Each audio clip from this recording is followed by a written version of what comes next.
मेरे प्यारे साथियों, नमस्कार। फ्रेंड्स, आज मैं आप सबसे बात करने जा रहा हूं इस विषय पर कि हम कंप्रिहेंशन तक पहुंचे कैसे। और सच पूछिए तो यही वह प्रोसेस है जिसके माध्यम से आप सही उत्तर तक पहुंच सकते हैं। लेकिन मैं आप सबसे अनुरोध करूंगा कि प्लीज इसके लिए थोड़ा सा मुझे वक्त दें, ताकि मैं अपनी बात को बहुत गहराई के साथ, बहुत स्पष्टता के साथ, विस्तार पूर्वक आपके सामने रख सकूं। आपको ध्यान होगा कि कल के अपने लेक्चर में मैंने 2 शब्द आपको बताए थे बोधगम्यता के, और आप जानते हैं एक है बोध और दूसरा है गम्यता। बोध के बारे में आप जान गए हैं। गम्यता क्या है? गमन करना, जाना। हम कहीं भी कैसे पहुंचते हैं? जब हम जाते हैं। इसका मतलब यह हुआ कि जो परिच्छेद दिया गया है, जिसे आप इंग्लिश में पैसेज कहते हैं, जो दिया गया है उसमें भाषा है। हम उस भाषा को पढ़ते हैं। भाषा को पढ़ने के बाद हमें सामान्यतया उस भाषा का जो अर्थ निकल रहा है उसे समझ लेते हैं। उसमें कोई प्रॉब्लम नहीं होती यदि हमें उस भाषा का ज्ञान है तो। यदि भाषा का ही ज्ञान नहीं है तो डेफिनेटली हम कुछ भी समझ नहीं पाएंगे, कुछ भी पकड़ नहीं पाएंगे। लेकिन वो कह रहा है कि बोध गम्यता, अभी जो आपने पढ़ा है उससे आपको कुछ बातें तो समझ में आ गई है, लेकिन यह तो शुरुआत है। अभी आपको और भी आगे गमन करना है, और भी आगे जाना है, यात्रा बनाए रखनी है। इसका मतलब है कि अभी जो कुछ भी आप जान पाए हैं वह ज्ञान का स्तर हो सकता है। सामान्यतया ये कहना क्या चाह रहा है आप समझ गए हैं, लेकिन बोध तक नहीं पहुंचे हैं। वहां आपको पहुंचना है, और पहुंचने के लिए आपको चलना होगा, जाना होगा। तो सवाल यह उठता है कि हम जाएंगे कहां?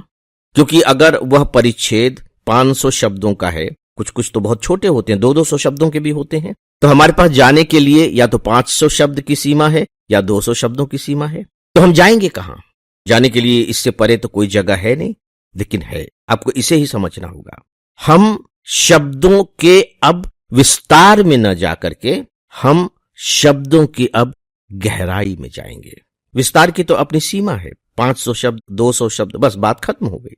अब हमें गहराई में उतरना होगा।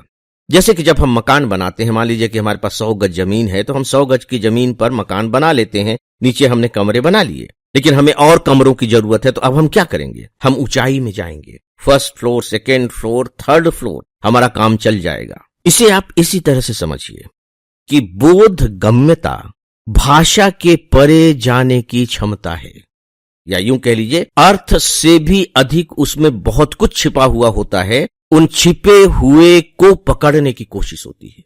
उनमें क्या छिपा हुआ है, हम उनको पकड़ें। कैसे छिपा हुआ होता है इसके बारे में मैं कल थोड़ी सी चर्चा कर चुका हूं, और आपको मुझे लगता है कि उसमें मजा भी आया होगा, और उन्हें याद करने की कोशिश कीजिए। यही तो भाषा की खूबसूरती होती है। दोस्तों, ये जो भाषा है ये सामान्य चीज नहीं है, सामान्य वस्तु नहीं है।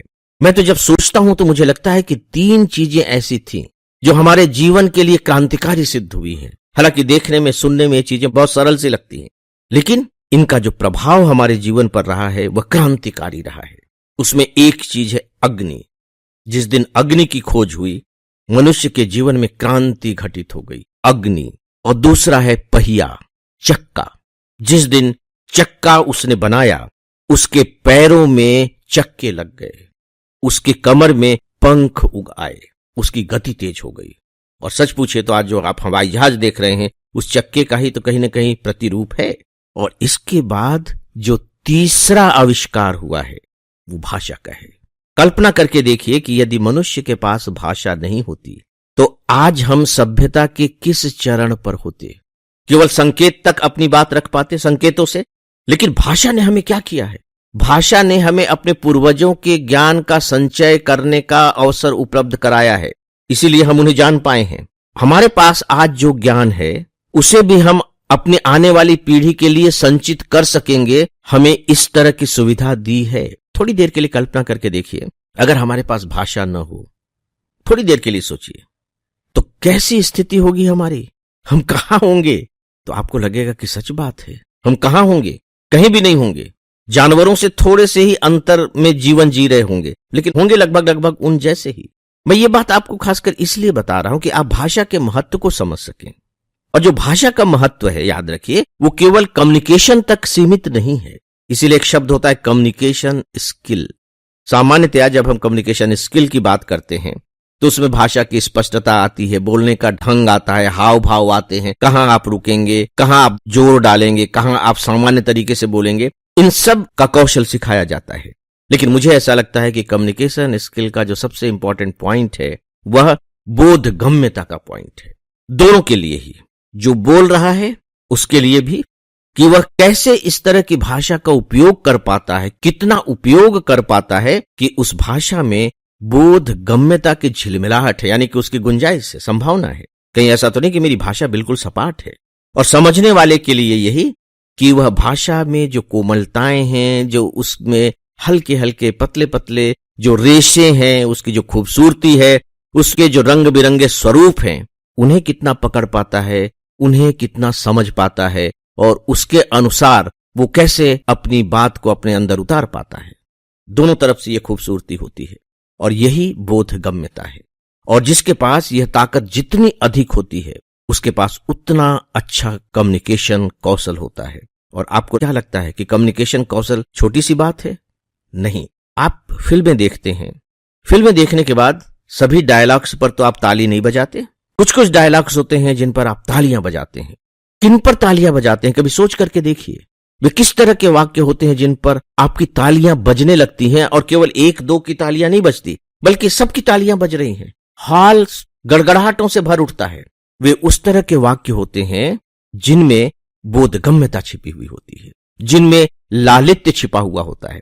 और याद रखिए कि यहां जो मैं बोधगम्यता की बात कर रहा हूं उसका संबंध केवल सुनने में अच्छा लगने से नहीं है। जैसे जब मैं लालित्य शब्द का इस्तेमाल कर रहा हूं तो लालित्य का ज्यादातर उपयोग इसी मायने में हम करते हैं कि वो भाषा सुनने में कितनी अच्छी है, उसमें अलंकार आ जाएंगे, शब्दों का प्रयोग आ जाएगा, कहने का ढंग आ जाएगा। लेकिन नहीं, जो बोधगम्यता है वो लालित्य से बहुत आगे की चीज है। लालित्य तो उसमें है ही। तो दोस्तों, ये जो बोधगम्यता है, यहां तक हम पहुंचेंगे कैसे? सामान्य पढ़ने से नहीं, वो उसका आरंभिक चरण है। वहां तक पहुंचने के लिए हमें कुछ रास्ते अख्तियार करने पड़ते हैं। भाषा के साथ जद्दोजहद करनी पड़ती है, कुश्तीबाजी करनी पड़ती है, और वही भाषा का सबसे बड़ा सौंदर्य भी है। तो वो जो कुश्तीबाजी होगी, वहां तक पहुंचने के जो तरीके होंगे वो क्या हो सकते हैं? उदाहरण के तौर पर, जब आप किसी भाषा को पढ़ रहे होते हैं तो क्या आप नहीं लगता कि उस भाषा को पढ़ने के बाद, यहां भाषा की जगह परिच्छेद शब्द का इस्तेमाल कर लें, उस परिच्छेद को पढ़ने के बाद आप पूरे के पूरे अंश में जो बात कही गई है उसके आधार पर कुछ अनुमान लगा सकते हैं जो वहां नहीं कही गई है।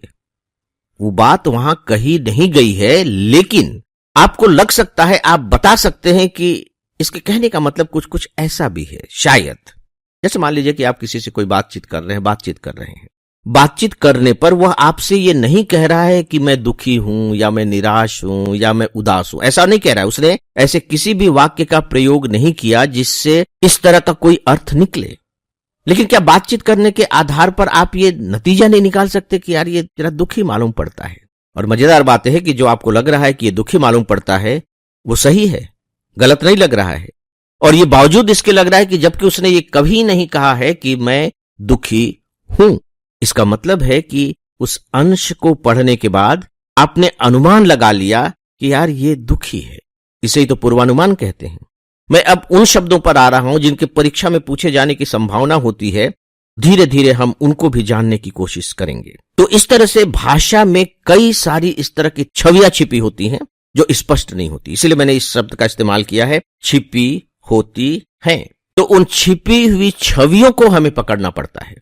उन्हें पकड़ने के लिए जो प्रारंभिक शर्त होती है वो ये होती है कि आप उस अंश को कई बार पढ़ें, बहुत ध्यान देकर के पढ़ें। आप कह सकते हैं कि परीक्षा में हम ऐसा कैसे करेंगे? Not at all. परीक्षा में करने की बात मैं नहीं कह रहा हूं। तो फिर मैं कह क्यों रहा हूं? मैं इसलिए कह रहा हूं कि आपको अभ्यास करना पड़ेगा और अभ्यास करते करते ही आप उस स्थिति तक पहुंच सकेंगे।